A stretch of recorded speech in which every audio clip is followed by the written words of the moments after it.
So should you wait to buy a house until next year? I brought a very special guest in the studio today. Famous YouTuber, Dan Parker is here. What's going on, my brother? Great to see you.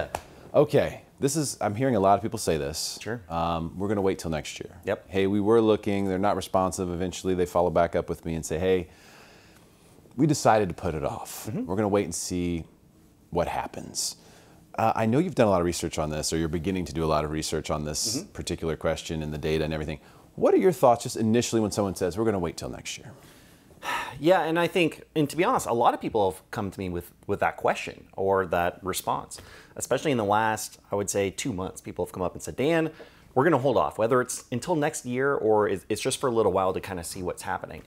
So I think that in a lot of senses, that's okay, because you can, if you aren't comfortable enough to dive into a giant purchase, you can wait a second and see what's going to happen when there's a lot of uncertainty in the market. But ultimately, you have to really run the numbers and see what makes the most sense. You're not going to know exactly what's going to happen next year, but there are some key factors that I think we can get into that can help people analyze whether it makes more sense for them to buy right now or to wait until next year. And the answer is going to be different for everybody. I think so. Yeah, well, what's interesting about it is you just look at a money aspect, you're going to be guessing on a lot of things. So, you know, people will say, well, I think prices will be lower next year. My first question is, how much lower do you think they'll be?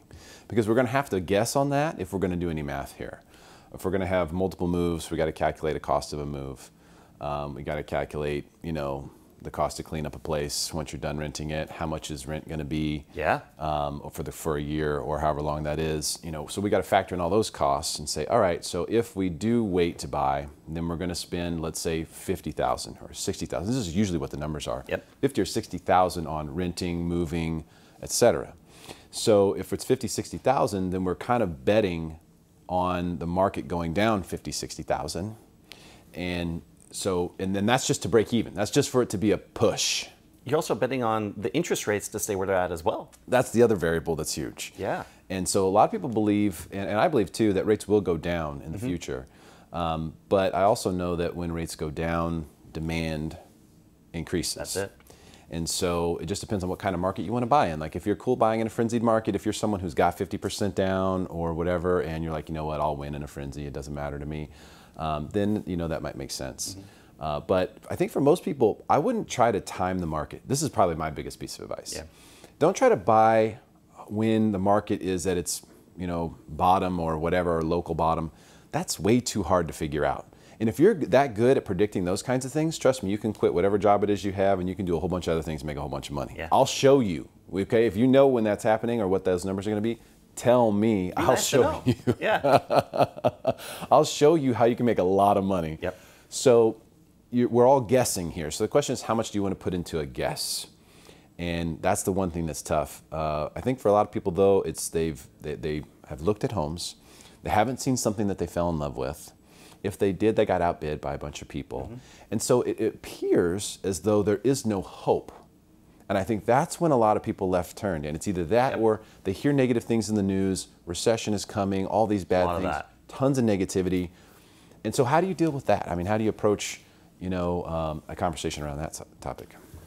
Yeah, I mean, it's good to look historically what's happened in real estate, and just know if you're going to purchase a house, you don't want to be in there for 2 years and then sell it. That's a terrible plan for anybody.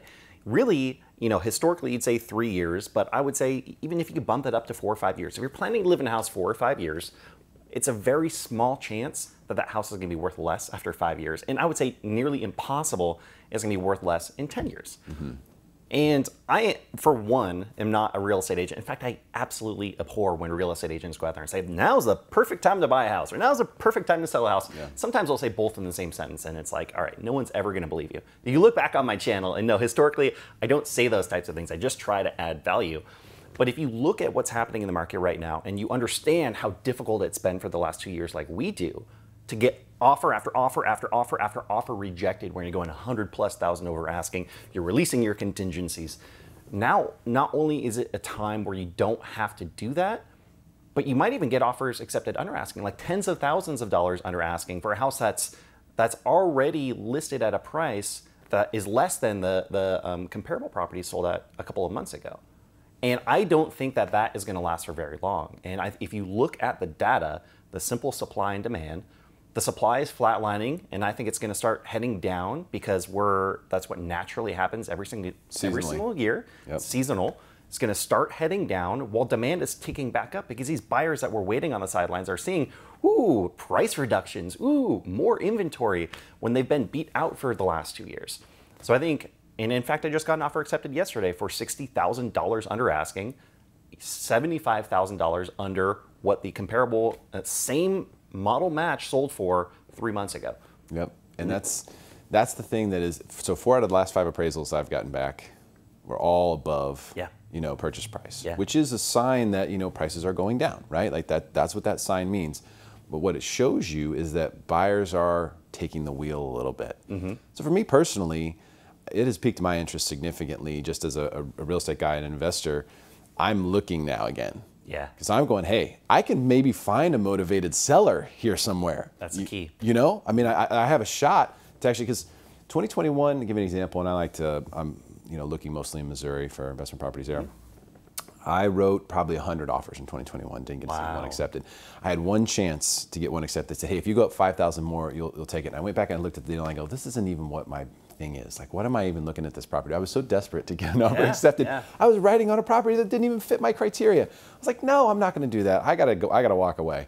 It's like being on tilt in poker or like gambling or something. You're like, you lost and you should have won or whatever, and you start making bad decisions. That was happening to me. And so I understand that people, might feel like, I feel like now it was a blessing. I didn't get my offers accepted. Prices were too high. Now I'm going to sit back. Now I'm going to wait. And I'm going to play the game. And you know what? It could work out. Yeah. By the way, it could work out for you. It's totally possible. Hey, a year from now, interest rates could be lower, prices could be lower, and you could look like a genius. Absolutely. That's totally possible. That could happen. And if it does, then most likely that we'll be, entering back into like a frenzy type market. I don't know if you saw that article recently, but BlackRock's raised the biggest real estate fund ever for them, over $30 billion to buy residential real estate. Yeah. And here's one thing I can tell you. People have said, well, no, that's just if there's a crash, and then they'll come in. Okay, so financial firms that raise money don't give it back to you without investing.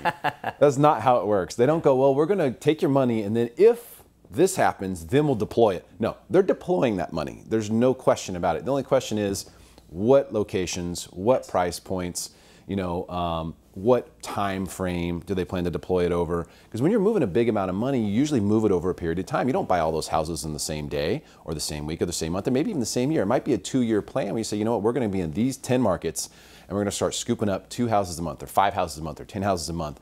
That's how they buy real estate. So if the big boys are buying, then I don't know, you might want to take a look at it again. Yeah, and I mean, I think in the last 2 years from the research I've done, they've mostly been buying up like multi-unit complexes. True. In San Diego specifically. I'm not talking about everywhere else, but I know in San Diego.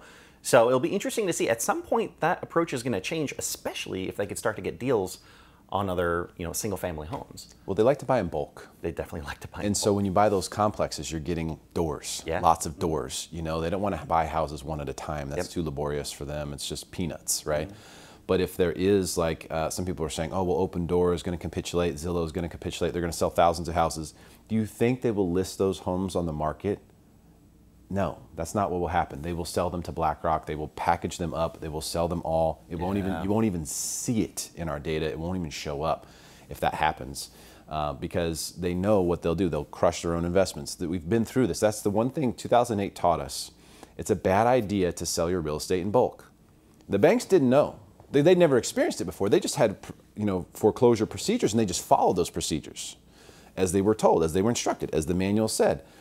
No one ever thought of the idea that there would be so many foreclosures that they would actually be devaluing their own assets by putting them all in the market at the same time. Well, they learned that lesson. Wall Street learned that lesson. Financial institutions learned that lesson. Everyone understands now that's a stupid idea. Yeah. It's stupid. And so it'll probably never happen again, but you'll continually hear people who are talking about crashes say, oh, all these people are going to have to sell. Oh, these big institutions are all going to dump on the market. It's just not going to happen. Now, that doesn't mean that prices can't go down. Prices have gone down. They have. And after a meteoric rise, they have gone down. but it does not mean that there's a crash. It does not mean that there's thousands of homes that are coming to the market. And as you mentioned, we actually saw in our last video, the trend is that inventory is sort of, looks like it's peaked and seasonally. Doing what it does every year. Like right on schedule. Like right on schedule. The inventory's peaking, starting to curve down, right as interest rates drop and buyers are coming out of the woodworks. It really does look to me like we've kind of seen the worst of this. I could be wrong. I could totally be wrong. But my opinion is we've seen the worst of it. So if you're waiting till next year, I think it's pretty much going to be 6 one, half dozen the other. Maybe you'll have a slightly better situation. Maybe it'll be slightly worse. But I don't think there's any like big gains to wait. So I think number one advice is buy a home when it's right timing for you. Don't worry about the market. The market's going to go up, going to go down. The best thing about real estate, it goes up and to the right on the chart. That's what it does. That's what it's always done. That's what it'll always do. Any closing thoughts, Dan? Yeah, I mean, I think just to add to what you're saying, I agree. I don't think there's really going to be that much of a change in the market overall in the next 6 months. However, the opportunity that you have as a buyer right now is that there are sellers out there that are freaking out. And I don't think you're going to find that as much in the next 6 months. They're freaking out because of the way the market's been over the last month. Now that buyers are finally starting to come out again, it's starting to gain more confidence or seeing these other homes on the market start to sell. So I think those opportunities are going to start to decline a little bit as sellers start to realize that things are normalizing. Agree. Dan, what's the best place for people to find your YouTube channel, aside from the link in the description below? Yeah, hit that link in the description below. Best Life San Diego. Search it on YouTube. You're going to find it. Hit me up on Instagram. I'm all over the place. Awesome, man. Appreciate your time. Thanks for your insight. It's always great to see you. Make sure you share this video with your friends. Let's help make them smarter than everyone else.